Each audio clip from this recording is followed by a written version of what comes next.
উঠে আসলো দিনের বাছাই করা গুরুত্বপূর্ণ সেরা বড় খবরগুলি। চলুন প্রথমে ঝটপট করে শিরোনামগুলি একবার শুনে নেওয়া যাক। 26,000-এর মধ্যে 17,206 জন যোগ্য। ব্রাত্য বসুর ঘোষণার পরে হতাশ চাকরিহারারা। চীনের প্রতিবেশী হতে চাই, বাংলাদেশের ইউনুসের মন্তব্য ঘিরে নতুন করে বিতর্ক। কাশ্মীরে পর্যটকদের উপর জঙ্গি হানার নেপথ্যে পাকিস্তান। অমিত শাহকে পেহেলগাঁওয়ে যেতে নির্দেশ প্রধানমন্ত্রীর। তোমায় মারব না, যাও গিয়ে মোদিকে সেটা বলে দাও। স্বামীকে গুলি করার পর মহিলাকে বলল জঙ্গিরা। তীব্র শ্বাসকষ্ট, ফের অসুস্থ হয়ে বেসরকারি হাসপাতালে ভর্তি হলেন পার্থ। চক্রান্ত হয়েছে, ফাঁস করব। মুর্শিদাবাদে হিংসা কবলিত এলাকায় মে মাসে যাচ্ছেন মমতা। প্যান্ট খুলে পরীক্ষা, পেহেলগামে হিন্দুদের বেছে বেছে মেরেছে জঙ্গিরা। হানিমুনে গিয়ে স্বামীকে হারিয়ে অসহায় তরুণীর কান্না। বিস্তারিত খবরে যাওয়ার আগে চ্যানেলে প্রথমে থাকলে অবশ্যই চ্যানেলটিকে সাবস্ক্রাইব করুন, এরকমই গুরুত্বপূর্ণ খবরাখবর সঠিকভাবে একবারে পাওয়ার জন্য। আর অবশ্যই ভিডিওটিকে লাইক করুন।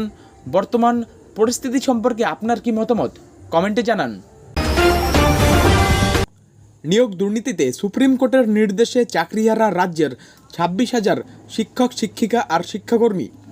সোমবার থেকেই যোগ্য আর অযোগ্যদের তালিকা প্রকাশের দাবিতে চাকরিহারা শিক্ষকরা বিক্ষোভ দেখাচ্ছে এসএসসি ভবনের সামনে।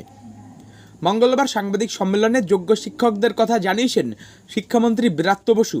তিনি বলেছেন 17,206 জন যোগ্য। এসএসসির চেয়ারম্যান বলেছেন, আমাদের আধিকারিকেরা 17,206 জনের মধ্যে কারা অযোগ্য সেই তালিকা প্রকাশ করবে।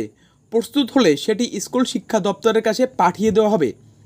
17,206 যে যোগ্য তা মধ্যশিক্ষা পর্ষদ হলফনামা দিয়ে জানিয়েছে। আমাদের সেই ক্লারিফিকেশন অনুযায়ী যোগ্য শিক্ষকরা কাজে ফিরুন। ব্রাত্য বসু আরও বলেছেন, চাকরিহারারা বৈঠক চেয়েছিলেন। আমরা আগেই বলেছিলাম আইনি পরামর্শ ছাড়া এগোবো না। কিছু দাবি আইন অনুযায়ী মেটানো যাবে। সুপ্রিম কোর্ট আমাদের তালিকা প্রকাশ করতে বলেনি। সর্বোচ্চ স্তরের আইনি পরামর্শদাতারাই কথা বলেছেন। আমরা যা করব আইনি পরামর্শ নিয়ে করব। সব পদক্ষেপ সেই আইনি পরামর্শ নিয়েই করা হচ্ছে। এমন কিছু করা উচিত নয় যা রিভিউ পিটিশন দুর্বল করে। একই সঙ্গে ব্রাত্য বসু জানিয়েছেন, সরকার সকলেরই পাশে আছে। চাকরিহারা শিক্ষকদের সহযোগিতা চেয়েছেন ব্রাত্য বসুর সাংবাদিক বৈঠকের পরই তালিকা প্রকাশ না হওয়ার বিষয়টা আরও স্পষ্ট হয়ে গেছে। তাতে রীতিমতো হতাশ আন্দোলনকারীরা। চাকরিহারাদের কথায় 13 তারিখের বৈঠকে বলা হয়েছিল তালিকা প্রকাশ করা হবে। এখন আর তালিকা প্রকাশ করা হবে না বলেও জানিয়েছেন।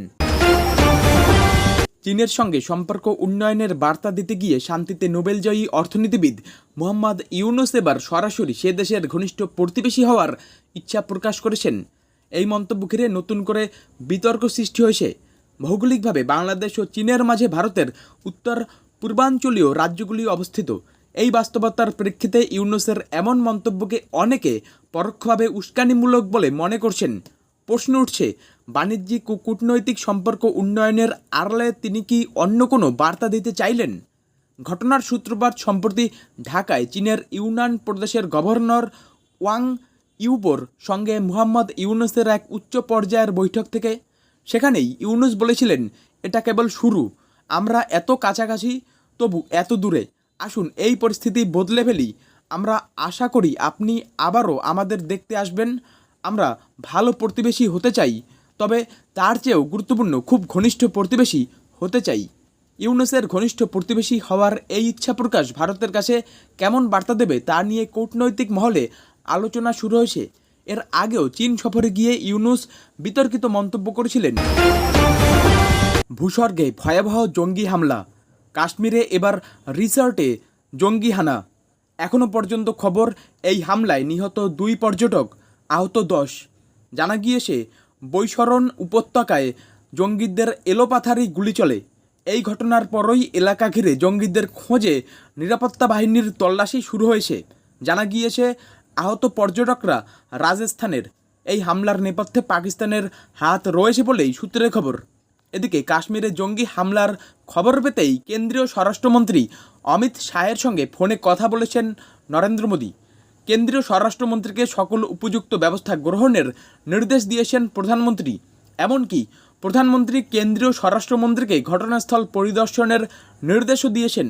উল্লেখ্য, দুদিনের সফরে মঙ্গলবার সৌদি আরবে রয়েছেন মোদি। সৌদির যুবরাজ মোহাম্মদ বিন সালমানের আমন্ত্রণে এই নিয়ে তৃতীয়বার সৌদি গিয়েছেন তিনি।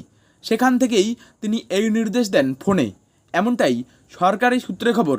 ইতিমধ্যেই অমিত শাহ জানিয়েছেন, ভিডিও কনফারেন্সিংয়ের মাধ্যমে প্রধানমন্ত্রীর সঙ্গে কথা হয়েছে, আর কিছুক্ষণের মধ্যেই আমি ও অফিসাররা এজেন্সির সঙ্গে বৈঠকে বসতে শ্রীনগর যাচ্ছি। সূত্রের খবর, দুপুর 2:30টার দিকে সেনাবাহিনীর পোশাক পরা 2 থেকে 3 জন সন্ত্রাসী বৈশরণ এলাকায় এসে ঘোড়ায় চড়ে আসা পর্যটকদের উপর গুলি চালায়। পেহেলগাঁও বাজার থেকে 3 থেকে 4 কিলোমিটার দূরে বৈশরণে পৌঁছানোর জন্য পর্যটকরা ঘোড়ায় চড়ে যান, কারণ সেখানে যাওয়ার কোনো রাস্তা নেই। সেই সময়ই হামলা হয়। স্বামী সন্তানকে সঙ্গে নিয়ে কর্ণাটক থেকে কাশ্মীরে ছুটি কাটাতে গিয়েছিলেন। প্রথম কয়েকদিন সব ঠিকই ছিল, কিন্তু আনন্দ যে এভাবে বিভীষিকায় পরিণত হবে ভেবে উঠতে পারেননি। চোখের সামনেই জঙ্গিরা গুলি করে মেরে ফেলল স্বামীকে। দুঃখ যন্ত্রণায় কাতরাতে কাতরাতে মহিলা যখন বললেন তাকেও মেরে ফেলতে, তখন জঙ্গিরা উত্তর দিল, তোমায় মারব না, বলে দাও মোদিকে। কর্ণাটকের বাসিন্দা মঞ্জুনাথ ও পল্লবী, তারা তাদের ছোট সন্তানকে নিয়ে কাশ্মীর ঘুরতে গিয়েছিলেন। এরপরই বিভৎস অভিজ্ঞতা। পল্লবী জানালেন, সোমবার দুপুর 1:30টা নাগাদ এই ঘটনা ঘটে পেহেলগাঁওয়ে। তিনি বলেন, আমি আমার স্বামী ও সন্তানের সঙ্গে গিয়েছিলাম আজ পেহেলগাঁওয়ে। 1:30টা নাগাদ ওরা আচমকা গুলি চালাতে শুরু করলো। আমার স্বামী ঘটনাস্থলেই আমার চোখের সামনে মারা যান। এটা দুঃস্বপ্নের মতো। বুকফাটা কান্নায় তখন পল্লবী। তিনি ভাবতেও পারছেন না কোথা থেকে কি হয়ে গেল। মহিলা বললেন, 3 থেকে 4 জন আমাদের উপর হামলা করে। আমি ওদের বলি, তোমরা আমাকেও মেরে ফেলো, কারণ তোমরা আমার স্বামীকেও মেরে ফেলেছ। তখন তাদের একজন জানায়, আমি তোমায় মারব না, এটা মোদিকে বলে দাও। ফের অসুস্থ রাজ্যের প্রাক্তন শিক্ষামন্ত্রী পার্থ চট্টোপাধ্যায়। একটি বেসরকারি হাসপাতালে ভর্তি করা হয়েছে তাকে। মঙ্গলবার বিকেলে তাকে ভর্তি করা হয়েছে হাসপাতালে। এর আগে শ্বাসকষ্ট সহ একাধিক সমস্যায় ভোগার ফলে গত 20 জানুয়ারি তাকে এসএসকেএমে ভর্তি করা হয়েছিল। প্রাক্তন শিক্ষামন্ত্রীকে সেই সময় রাখা হয়েছিল আইসিইউতে। জেলের ভিতর চিকিৎসকরা একাধিকবার চিকিৎসা করার পর তাকে পাঠানো হয়েছিল হাসপাতালে। সেই ঘটনার কয়েক মাস কাটতে না কাটতেই ফের অসুস্থ হয়ে পড়েছেন পার্থ চট্টোপাধ্যায়। মে মাসের প্রথম সপ্তাহেই হিংসা বিধ্বস্ত মুর্শিদাবাদে যাবেন মুখ্যমন্ত্রী মমতা বন্দ্যোপাধ্যায়। গোয়ালতোড়ের সরকারি প্রকল্প উদ্বোধন অনুষ্ঠানের মঞ্চ থেকে জানিয়ে দিলেন মুখ্যমন্ত্রী, হিংসা বিধ্বস্ত এলাকায় অশান্তির নেপথ্যেও বহিরাগত তত্ত্ব খাড়া করেছেন তিনি। তার বক্তব্য, বহিরাগতরা স্থানীয়দের সঙ্গে নিয়ে হামলা চালিয়েছে, চক্রান্ত হয়েছে, সবটা ফাঁস করব। মুখ্যমন্ত্রী বলেন, মুর্শিদাবাদে যে দাঙ্গা হয়েছে সেটা দুঃখজনক। আমরা কেউ দাঙ্গা চাই না। ধুলিয়ানের 2টো ওয়ার্ডে হয়েছে, সেটাও বহিরাগতরা স্থানীয় কিছু লোককে সঙ্গে নিয়ে করেছে। কিভাবে করেছেন সবটা ফাঁস করে দেব আমরা।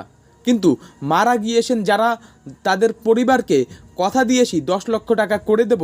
তাদের বাচ্চাদের পড়াশোনার দায়িত্ব এমপিরা নিয়েছেন, প্রয়োজনে রাজ্য সরকারও নিতে পারে। যাদের বাড়ি ভেঙে গিয়েছে তাদের বাংলার বাড়ি হবে। দোকানদারদের যা ক্ষতি হয়েছে আমরা সার্ভে করছি। আমি মে মাসের প্রথম সপ্তাহে যাচ্ছি, তখন গিয়ে দেখে বাদবাকিটা করে দিয়ে আসবো। কাশ্মীরের পেহেলগামে ভয়াবহ জঙ্গি হামলার পর আতঙ্কে কাঁপছে গোটা উপত্যকা।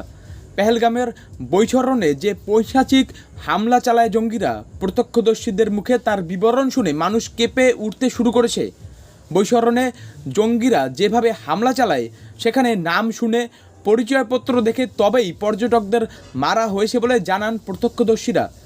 নাম জিজ্ঞেস করে যারা মুসলিম নন সেই সমস্ত পর্যটকদের বেছে বেছে গুলি করা হয়েছে পেহেলগামে। প্রিয়জনকে হারিয়ে তাই কান্নায় ভেঙে পড়তে দেখা যায় এক তরুণীকে। তিনি স্পষ্ট জানান, তার স্বামীর নাম জিজ্ঞেস করে তবেই গুলি করার কথা বলে জঙ্গিরা। সোশ্যাল মিডিয়ায় একটি ছবি ভাইরাল হতে শুরু করেছে, যেখানে এক তরুণী হানিমুনে গিয়েছিলেন কাশ্মীরে। পেহেলগামে জঙ্গি হামলা হলে ওই তরুণীকে সদ্য বিবাহিত স্বামীর মৃতদেহ পাশে নিয়ে বসে থাকতে দেখা যায়। যে ছবি দেখে গোটা দেশের মানুষের চোখে জল। জঙ্গিরা নাম জিজ্ঞেস করে, পরিচয়পত্র দেখে ইচ্ছে করে তার স্বামীকে চোখের সামনে গুলি করে দেয় বলে জানান ওই তরুণী। বিগত 20 বছরের মধ্যে পেহেলগামের এই জঙ্গি হামলা সবচেয়ে ভয়াবহ বলে মনে করা হচ্ছে। এদিকে ভয়াবহ হামলার পর কেন্দ্রীয় স্বরাষ্ট্রমন্ত্রী অমিত শাহ শ্রীনগরে পৌঁছে গিয়েছেন। হামলার পর মোদির সঙ্গে অমিত শাহের কথোপকথনের পরই দিল্লি থেকে শ্রীনগরের উদ্দেশ্যে রওনা দেন অমিত শাহ।